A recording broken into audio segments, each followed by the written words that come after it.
6 months ago, at the age of 30, I bought a 10-acre farm with the goal of building it into the homestead of my dreams. Here are all the projects that I got done in my first 6 months on the farm. A previous owner had constructed a cold frame, but it had been reclaimed by nature, so I used a scythe to carve it out of the field, replaced some rotting boards, filled it with soil, and have enjoyed a steady stream of fresh greens through the fall and early winter.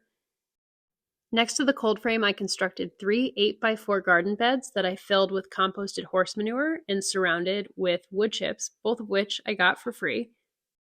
Despite the short time frame, I was able to get a good fall harvest of carrots, radishes, peas, and tomatoes, but the beds are now home to garlic and strawberries, with the third bed ready for asparagus in the spring.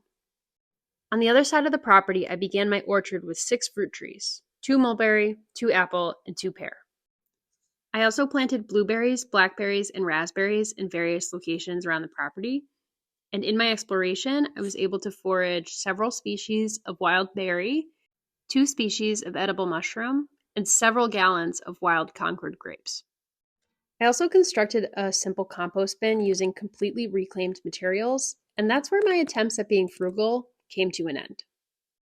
I installed a mini split system for air conditioning and backup heat, as well as a 12-panel solar array to power it. And I also collected and processed as much firewood as I possibly could. I had some chimney updates completed and replaced the antique wood stove with a modern and much more efficient wood stove that is now my primary source of heat.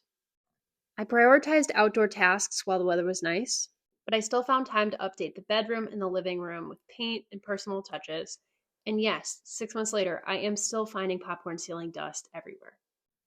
I can't find the words to describe the joy that I feel to be living this dream. I am so incredibly privileged and lucky, and the craziest part is that this is only the beginning.